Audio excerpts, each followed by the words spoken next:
سیلاب جب بھی آتے ہیں تباہی لاتے ہیں۔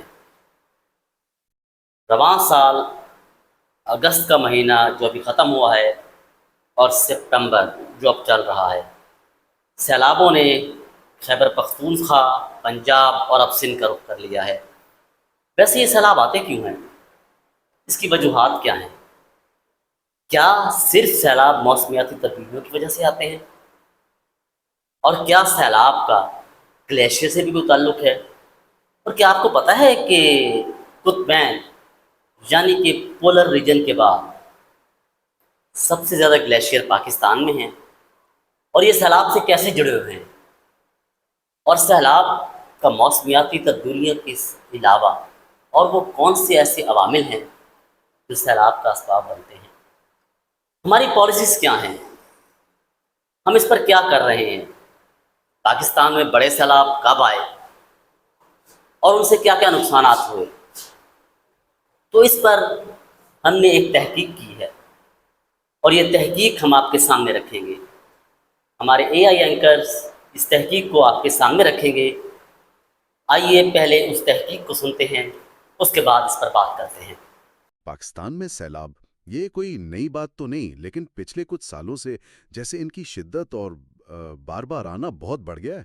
جی بالکل، اب یہ صرف موسم کی بات نہیں رہی۔ ہاں، یہ ایک کافی گہرا اور پیچیدہ مسئلہ بن چکا ہے جس کے کئی پہلو ہیں۔ آج ہم اسی مسئلے کی آپ کہہ لیں گہرائی میں اتریں گے۔ کوشش کریں گے کہ اس کی وجوہات، اثرات اور حل پر بات ہو۔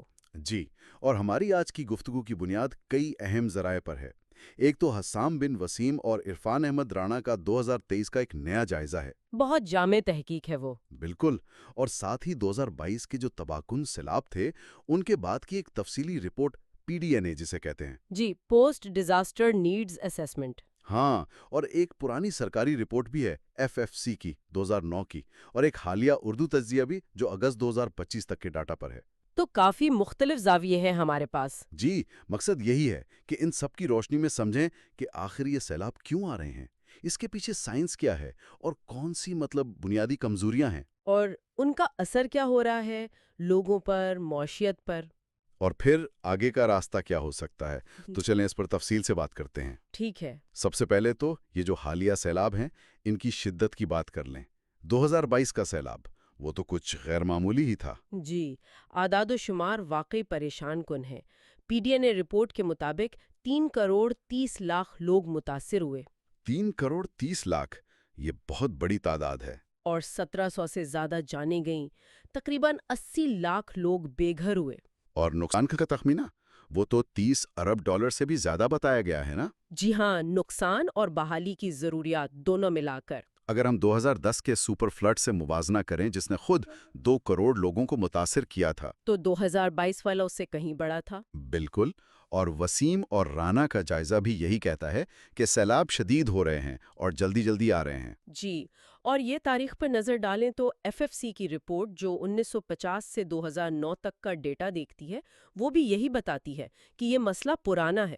اچھا، ہر 3 سال میں ایک بڑا سیلاب آیا ہے، کم از کم 21 بڑے سیلاب۔ ہر 3 سال میں؟ جی، اور وقت کے ساتھ نقصان بڑھتا ہی گیا ہے، جانی بھی مالی بھی۔ اور وہ جو کلائمیٹ رسک انڈیکس ہے جرمن واچ والا؟ ہاں، GCRI، اس میں پاکستان 8ویں نمبر پر ہے۔ یہ ظاہر کرتا ہے کہ یہ کتنا سنگین مسئلہ ہے۔ تو اب سوال یہ ہے کہ آخر یہ ہو کیوں رہا ہے اتنی شدید اتنی بار؟ سائنسی وجوہات کیا ہیں اس کی؟ سب سے بڑا فیکٹر تو ظاہر ہے موسمیاتی تبدیلی ہے۔ Climate change. جی، ورلڈ ویدر ایٹریبیوشن گروپ یعنی WWA اور جو اردو تجزیہ آپ نے ذکر کیا، دونوں بتاتے ہیں کہ مونسون بارشیں شدید ہو گئی ہیں۔ کتنی شدید؟ WWA کا اندازہ ہے کہ آج کی شدید بارشیں اگر موسمیاتی تبدیلی نہ ہوتی تو اس کے مقابلے میں 15 سے 22% زیادہ شدید ہیں۔ 15 سے 22%؟ یہ تو کافی زیادہ ہے۔ جی ہاں، اور 2022 میں تو ریکارڈ ہی ٹوٹ گئے۔ اگست کا مہینہ 1961 کے بعد سب سے زیادہ بارش والا تھا، خاص کر سندھ بلوچستان میں۔ وہاں تو معمول سے کئی گنا زیادہ تھیں شاید۔ 6 سے 7 گنا زیادہ۔ اور PDNA رپورٹ یہ بھی کہتی ہے کہ سیلاب سے پہلے شدید گرمی کی لہر بھی تھی، ہیٹ ویو۔ اچھا، ہیٹ ویو کا بھی تعلق ہے؟ جی، موسمیاتی تبدیلی کے اثرات صرف بارشوں تک نہیں ہیں۔ WWA اور WMO کی تحقیق کہتی ہے کہ شدید بارشوں کے امکانات 50 سے 75% تک بڑھ گئے ہیں موسمیاتی تبدیلی کی وجہ سے۔ 50 سے 75%؟ اور دوسرا بڑا مسئلہ گلیشیئرز کا تیزی سے پگھلنا ہے۔ ہاں، پاکستان میں تو گلیشیئرز بہت زیادہ ہے، سنا ہے۔ جی، قطبی علاقوں سے باہر سب سے زیادہ 13,000 سے بھی زائد۔ اور ICMOD کا ڈیٹا بتاتا ہے کہ پچھلی دہائی میں ان کے پگھلنے کی رفتار اس سے پچھلی دہائی سے 65% تیز ہو گئی ہے۔ 65% تیز؟ یہ تو بہت خطرناک بات ہے۔ بالکل، اس سے وہ جو GLOFs کا خطرہ ہے، یعنی glacier lake outburst floods, جب وہ گلیشیئر کی جھیلیں اچانک پھٹ جاتی ہیں؟ جی، وہ خطرہ بہت بڑھ گیا ہے۔ پاکستان میں تقریباً 20 لاکھ لوگ اس خطرے کی زد میں ہیں۔ یہ تو بہت بڑا خطرہ ہے۔ اچھا، گلیشیئر پگھلنے کی وجہ صرف درجہ حرارت بڑھنا ہے یا کچھ اور بھی؟ درجہ حرارت تو ہے ہی، لیکن تحقیق یہ بھی بتاتی ہے کہ فضائی آلودگی، خاص طور پر بلیک کاربن، بلیک کاربن؟ جی، ہوا میں کاربن کے سیاہ ذرات جو ایندھن جلنے سے بنتے ہیں، وہ گلیشیئر پر جم کر اسے گہرا کر دیتے ہیں۔ اچھا، تو وہ زیادہ دھوپ جذب کرتے ہیں؟ بالکل، اور تیزی سے پگھلتے ہیں۔ اور FFC رپورٹ یہ بھی کہتی ہے کہ ہمارا جو دریائے سندھ کا طاس ہے، وہ جغرافیائی طور پر ہی ایسا ہے کہ وہاں بلند پہاڑ اور بڑے گلیشیئرز ہیں جو اسے قدرتی طور پر سیلاب کے لیے حساس بناتے ہیں۔ تو مطلب موسمیاتی تبدیلی، گلیشیئر پگھلنا، یہ تو بڑی وجوہات ہو گئیں، لیکن کیا یہ صرف قدرتی عوامل ہیں یا ہماری اپنی کچھ کوتاہیاں بھی ہیں؟ نہیں، یقیناً یہ صرف قدرتی عوامل نہیں ہیں، بنیادی وجوہات بھی اتنی ہی اہم ہیں۔ جیسے ناقص منصوبہ بندی، شہری علاقوں میں بھی دیہاتوں میں بھی۔ FFC رپورٹ اور اردو تجزیہ دونوں میں اس کا ذکر ہے۔ یعنی دریاؤں کے راستے میں تعمیرات؟ جی، سیلابی میدانوں میں تجاوزات۔ جب دریا کو پھیلنے کی جگہ نہیں ملتی تو پانی کہاں جائے گا؟ آبادیوں میں ہی آئے گا۔ صحیح۔ پھر جنگلات کی کٹائی۔ اردو ذریعے کے مطابق 2001 سے 2024 کے درمیان کافی جنگلات کاٹے گئے ہیں، تقریباً 9.5 مربع کلومیٹر۔ اور جنگلات تو پانی کے بہاؤ کو روکتے ہیں، زمین میں جذب کرتے ہیں۔ بالکل، ان کی کمی سے سیلاب کا خطرہ بڑھ جاتا ہے۔ تو قدرتی راستوں میں رکاوٹیں، جنگلات کی کمی، یہ مسئلے کو اور بگاڑ رہے ہیں۔ یقیناً، اور اس کے ساتھ ساتھ PDNA رپورٹ کچھ نظامی مسائل کی بھی بات کرتی ہے۔ نظامی مسائل؟ مطلب؟ یعنی سسٹم کے مسائل، جیسے انفراسٹرکچر کی دیکھ بھال کا کمزور نظام، نہروں، بندھوں، پلوں کی مرمت وقت پر نہ ہونا، انتظامی کمزوریاں، اداروں میں رابطے کی کمی، اور معاشرے میں جو عدم مساوات ہے وہ بھی اثر ڈالتی ہے۔ غریب لوگ اکثر زیادہ غیر محفوظ جگہوں پر رہتے ہیں، اور ان کے پاس وسائل بھی کم ہوتے ہیں۔ رہنے کی صلاحیت یعنی اڈاپٹیو کیپیسٹی کم ہوتی ہے، جس سے نقصان زیادہ ہوتا ہے۔ FSC رپورٹ میں یہ بھی تھا کہ شاید ہمارے کچھ پرانے پل اور بیراج اتنے بڑے سیلابوں کے لیے بنے ہی نہیں ہیں۔ بالکل، ان کی گنجائش ناکافی ہو سکتی ہے، اور شہروں میں جیسے راولپنڈی نالا نئی کی مثال ہے، اردو ذریعے میں نکاسی آپ کا نظام اگر ٹھیک نہ ہو تو تھوڑی بارش بھی بڑا مسئلہ بن جاتی ہے۔ تو یہ تو ہو گئیں وجوہات، سائنسی بھی اور ہماری اپنی پیدا کردہ بھی۔ اب ذرا اثرات پر بات کرتے ہیں۔ لوگوں پر کیا بیتتی ہے؟ انسانی قیمت کیا ہے سب کی؟ انسانی قیمت بہت بہت زیادہ ہے۔ PDNA کے 2022 کے اندازے دیکھیں تو دل دہل جاتا ہے۔ جی۔ اندازہ ہے کہ 84 لاکھ سے 91 لاکھ نئے لوگ غربت کا شکار ہو گئے۔ صرف ایک سیلاب سے؟ جی، اور کثیر الجہدی غربت میں بھی اضافہ، تقریباً 19 لاکھ مزید گھرانے، خوراک کی کمی کا سامنا کرنے والے 76 لاکھ مزید لوگ۔ اور وہ جو 80 لاکھ لوگ بے گھر ہوئے تھے؟ ہاں، ان کا تو سب کچھ ہی چلا گیا، گھر، روزگار، اور رپورٹس یہی بتاتی ہیں کہ سب سے زیادہ متاثر کمزور طبقات ہوتے ہیں، خواتین، بچے، معذور افراد۔ گھروں کی تباہی کا کیا عالم تھا؟ PDNA کے مطابق 2022 میں 7,80,000 گھر مکمل تباہ اور تقریباً 13.25 لاکھ کو جزوی نقصان پہنچا۔ زیادہ تر کچے مکانات تھے۔ اللہ رحم کرے۔ اور معاشی طور پر ملک کو کتنا نقصان ہوا؟ معاشی نقصان بھی بہت بڑا تھا۔ PDNA کہتی ہے کہ براہ راست نقصان یعنی املاک کی تباہی وہ تھی $14.9 ارب۔ اور بالواسطہ نقصان یعنی کاروبار وغیرہ کا؟ وہ 15.2 ارب ڈالر، تو کل ملا کر 30 ارب ڈالر سے زیادہ۔ 30 ارب ڈالر؟ جی، شعبوں میں دیکھیں تو ہاؤسنگ کو 5.6 ارب، ٹرانسپورٹ کو 3.3 ارب، لیکن زراعت کو سب سے زیادہ زراعت کو کتنا؟ 3.7 ارب ڈالر براہ راست نقصان اور 9.2 ارب ڈالر بالواسطہ۔ فصلیں، مویشی، زمینیں سب تباہ۔ یعنی کسانوں پر تو قیامت گزر گئی ہوگی۔ بالکل، اور مجموعی طور پر ملک کی جی ڈی پی میں تقریباً 2.2% کمی کا اندازہ لگایا گیا۔ سڑکیں، ریلوے ٹریک، اسکول، ہسپتال سب کو نقصان پہنچا۔ اور اس کے طویل مدتی اثرات بھی تو ہوں گے۔ جی بالکل، صحت، تعلیم کا نقصان، معیشت پر دیرپا اثرات اور مہنگائی، خاص طور پر کھانے پینے کی چیزوں کی۔ وسیم اور رانا کے جائزے میں کچھ اور تحقیقی پہلوؤں کا بھی ذکر تھا، جیسے سوشل کیپٹل، رسک پرسیپشن۔ جی ہاں، سوشل کیپٹل یعنی سماجی سرمایہ، مطلب کمیونٹی کے آپس کے تعلقات، اعتماد، تعاون۔ تحقیق یہ دیکھتی ہے کہ یہ چیزیں بحالی میں کتنی مددگار ہوتی ہیں۔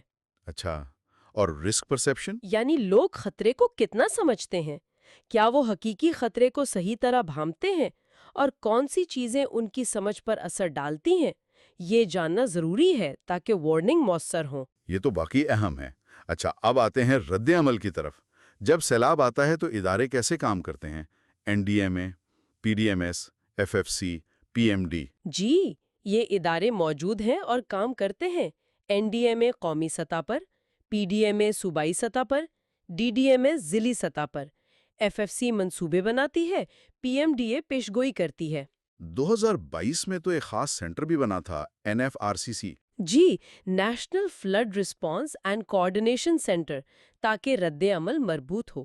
امدادی کام بھی ہوتے ہیں، نقد امداد وغیرہ۔ اقوام متحدہ نے بھی اپیل کی تھی۔ لیکن فنڈنگ پوری نہیں آئی تھی شاید۔ ہاں، پی ڈی این اے رپورٹ کہتی ہے کہ اکتوبر 2022 تک اپیل کا صرف 13.7% ملا تھا۔ تو فنڈنگ بھی ایک مسئلہ ہے۔ اچھا، ماضی میں کوئی بڑے منصوبے بنے ہیں سیلاب سے بچاؤ کے؟ جی، ایف ایف سی رپورٹ بتاتی ہے کہ نیشنل فلڈ پروٹیکشن پلانز بنے ہیں، فیز 1 سے آئی وی تک۔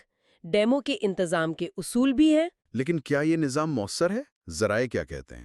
ذرائع کچھ مسائل کی نشاندہی کرتے ہیں۔ اکثر رد عمل ہنگامی ہوتا ہے، آفت آنے کے بعد، طویل مدتی منصوبہ بندی کم ہے۔ کوآرڈینیشن کا مسئلہ بھی سنا ہے۔ جی، اداروں میں رابطے کی کمی، اور بعض اوقات وارننگ تو آتی ہے لیکن وہ زمین پر بروقت عمل میں نہیں بدل پاتی۔ اور وہ جو ابتدائی انتباہی نظام ہے، ای ڈبلیو ایس، جی، اس میں بھی کچھ مسائل ہیں؟ وسیم اور رانا کی تحقیق کہتی ہے کہ اس میں صنفی شمولیت ایک چیلنج ہے۔ مطلب، کیا وارننگز خواتین تک مؤثر طریقے سے پہنچتی ہیں؟ یہ تو بہت اہم نقطہ ہے۔ تو اگر موجودہ نظام میں خامیاں ہیں، چیلنجز بڑھ رہے ہیں، تو پھر آگے کیا کرنا چاہیے؟ وہ جو پی ڈی این اے میں بلڈنگ بیک بیٹر کا ذکر ہے۔ جی، بہتر تعمیر نو۔ اس کا مطلب ہے کہ جب دوبارہ بنائیں تو پہلے سے بہتر بنائیں، زیادہ مضبوط، زیادہ محفوظ، تاکہ اگلی بار نقصان کم ہو۔ بالکل۔ پی ڈی این اے کا فریم ورک اسی پر مبنی ہے۔ اس کے کئی مقاصد ہیں: گورننس بہتر کرنا، روزگار بحال کرنا، سماجی شمولیت، لچکدار انفراسٹرکچر بنانا، نجی شعبے کو شامل کرنا۔ اور اس کے لیے کیا ٹھوس سفارشات ہیں؟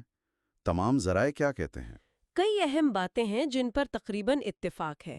ایک تو یہ کہ ہنگامی رد عمل سے ہٹ کر پیشگی منصوبہ بندی پر زور دینا ہوگا۔ پرو ایکٹیو پلاننگ۔ جی، دوسرا فطرت پر مبنی حل، جنگلات لگانا، آبی علاقوں کی بحالی۔ Nature based solutions. جی بالکل۔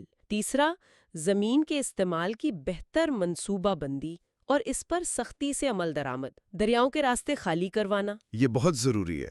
چوتھا، ابتدائی انتباہی نظام کو بہتر بنانا اور کمیونٹی تک پہنچانا۔ پانچواں، لچکدار انفراسٹرکچر بنانا، سڑکیں، پل، گھر، ہسپتال جو سیلاب جھیل سکے۔ چھٹا، پانی، صفائی، حفظان صحت یعنی واش اور صحت کے نظام کو مضبوط کرنا۔ ساتواں، بنیادی سماجی اور معاشی کمزوریوں کو دور کرنا۔ اور آٹھواں؟ بین الاقوامی مدد اور موسمیاتی فائنانسنگ۔ جی، اس کے بغیر مشکل ہے۔ ایک اندازہ ہے کہ 2030 تک موافقت کے لیے 152 ارب ڈالر چاہیے۔ 152 ارب ڈالر؟ تو خلاصہ یہ ہے کہ یہ مسئلہ بہت پیچیدہ ہے۔ موسمیاتی تبدیلی ہے، لیکن ہماری اپنی کمزوریاں، منصوبہ بندی کی کمی، کمزور انفراسٹرکچر، یہ سب مل کر تباہی کو بڑھا رہے ہیں۔ جی بالکل، چیلنج بہت بڑا ہے اور اس سے نمٹنے کے لیے ایک مربوط طویل مدتی حکمت عملی چاہیے۔ صرف رد عمل کافی نہیں۔ تیاری، بچاؤ اور بنیادی وجوہات پر کام کرنا ہوگا۔ بالکل۔ اور آخر میں ایک سوال جو ذہن میں آتا ہے وہ یہ کہ تمام ذرائع یہ تو بتا رہے ہیں کہ سیلاب کے بعد رد عمل دینے کی قیمت بہت بہت زیادہ ہے، جانی بھی، مالی بھی، معاشرتی بھی۔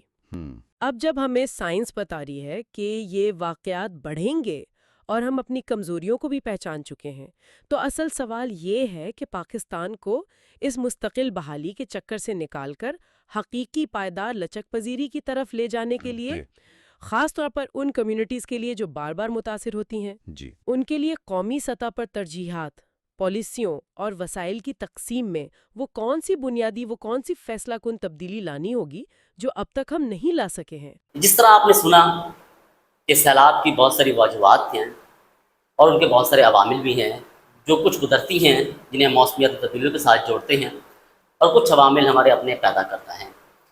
اس تحقیق میں ہم نے بہت سے عالمی اور قومی اداروں کی تحقیق کو آپ کے سامنے رکھا اور ہم نے یہ بتانے کی کوشش کی ہے اس میں کہ ان کے عوامل کیا کیا ہیں، یہ اسباب کہاں سے کس طرح پیدا ہوتے ہیں، اور ساتھ ساتھ ہم نے یہ دیکھا کہ ہم غلطیاں کہاں کر رہے ہیں، ہماری انسانی غلطیاں کہاں ہیں، ہماری پالیسیز کیسی ہیں۔ تو آئندہ آنے والے دنوں میں ہمیں اس پر بہتر انداز میں سوچنا ہوگا، کیونکہ پاکستان وہ خطہ ہے جو سیلاب سے شدید متاثر ہو بھی رہا ہے اور آئندہ آنے والے سالوں میں ہو بھی سکتا ہے۔ اس کے لیے ہمیں بہتر پالیسیز بھی بنانی ہوگی، غیر قانونی تعمیرات کو روکنا ہوگا، جنگلات کے کٹاؤ کو روکنا ہوگا۔ اس کے علاوہ ہمیں موسمیاتی تبدیلیوں کے حوالے سے بھی کام کرنے کی ضرورت ہوگی، اور ساتھ ساتھ اربنائزیشن کو اور جو ہماری آبادی ہے اس کو وہاں سے جو ہے اس بہتر منصوبہ بندی کے ساتھ اس کو وہ سہولیات بھی فراہم کرنے کی ضرورت ہوگی۔ تو میرے خیال میں اس میں ہمیں مزید بات کرنے کی بھی ضرورت ہوگی اور اس پہ آگہی دینے کی بھی ضرورت ہے۔ صرف ہم بیٹھ کر پالیسیز نہ بنائیں بلکہ ان پالیسیز پر عمل درآمد کو بھی یقینی بنائیں۔ 9A یقینی طور پہ ہمارے آئین کا حصہ ہے، لیکن ہمیں سمجھتے ہیں کہ آئین میں صرف 9A کے اندراج سے مسائل حل نہیں ہوں گے، اس کے لیے بہتر منصوبہ بندی کی ضرورت ہوگی۔ اللہ حافظ۔